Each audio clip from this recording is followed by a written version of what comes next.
Ndagushimiye cyane ukomeje gukurikirana ibiganiro bya Bitanzaba. Imana iguhe umugisha. Niba warakanze subscribe uri umuntu ukomeye cyane, niba kandi utarakanda subscribe yikande kugira ngo tujye tubana mu biganiro byacu bigiye bitandukanye. Uri mu majyaruguru, amajyepfo, iburasirazuba ndetse n'iburengerazuba, tutibagiwe n'umujyi wa Kigali, Imana ikomeze kubahezagira. Uyu munsi rero tuje kubaganira ku bantu bafite igice cy'ukwezi mu kiganza. Tugiye kuganira kuri topike ivuga iti: ese abantu bafite igice cy'ukwezi mu kiganza bitwara bate iyo bari imbere y'inshuti zabo zisanzwe? Umuntu ufite igice cy'ukwezi mu kiganza iyo ari imbere y'inshuti ze zisanzwe, atari abakunzi cyangwa abo bafitanye amarangamutima akomeye, arangwa n'imyitwarire ituje, yihariye kandi yuzuyemo ubushishozi n'icyubahiro. Dore uko agomba kwitwara n'uko agomba kuba ameze imbere y'inshuti ze zisanzwe. Icya mbere, ntajya aba umuntu uvuga cyane, afite kamere yo kuguma mu mwanya we, akumva kurusha kuvuga. Iyo ari mu itsinda ry'abantu ntashaka kugaragara cyangwa kwigaragaza cyane, ahubwo yiberaho acungira ibintu mu mutuzo. Inshuti zimwiyumvamo kubera ko atuje n'uko yumva abandi, atavanga amagambo menshi cyangwa y'ubugoryi. Icya kabiri, akunda inshuti z'ukuri, adashishikazwa n'ubwinshi bwazo.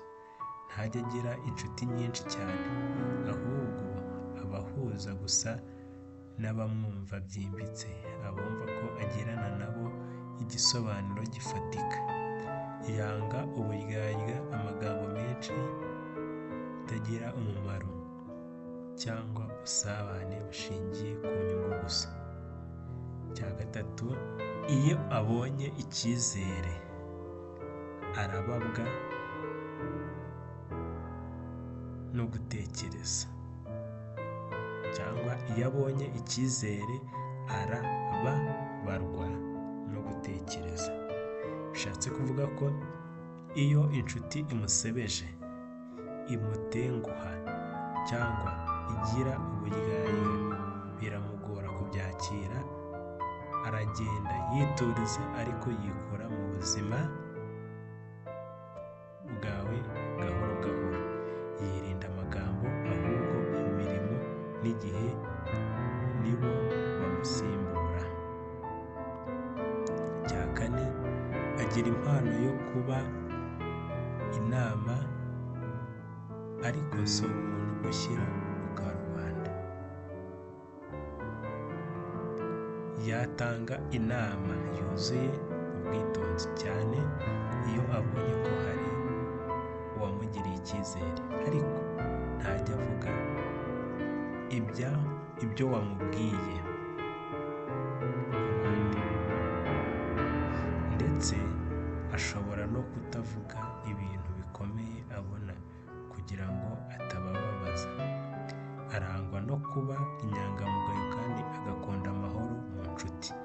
Ntashobora kwihanganira intonganya zidafite icyo zubaka. Inshuti zivugana nabi, zihangana cyangwa zivuga amagambo mabi, ashobora guhitamo gutuza, akicecekera cyangwa akigendera atavuze. Icya gatandatu, iyo abonye inshuti yumva, ayubaha nk'umuvandimwe. Iyo umwumva, ukamwizera kandi ukaba inyangamugayo, agufata nk'umuryango. Ashobora kukwitaho, kukugira inama, kugusengera cyangwa no kukuzigama ibanga ryawe imyaka yose. Ufite igice cy'ukwezi mu kiganza ntaba ari umuntu w'inshuti nyinshi, ariko iyo akunze aba inyuma y'inshuti utagucika, ni umuntu utavugira hejuru, utihutira guca imanza kandi ushaka ubusabane bufite ishingiro n'icyubahiro. Ndagushimiye cyane twabanye muri iki kiganiro, twibutsa gukanda subscribe kugira ngo tujye dukomeza kubana ibintu byacu bigiye bitandukanye.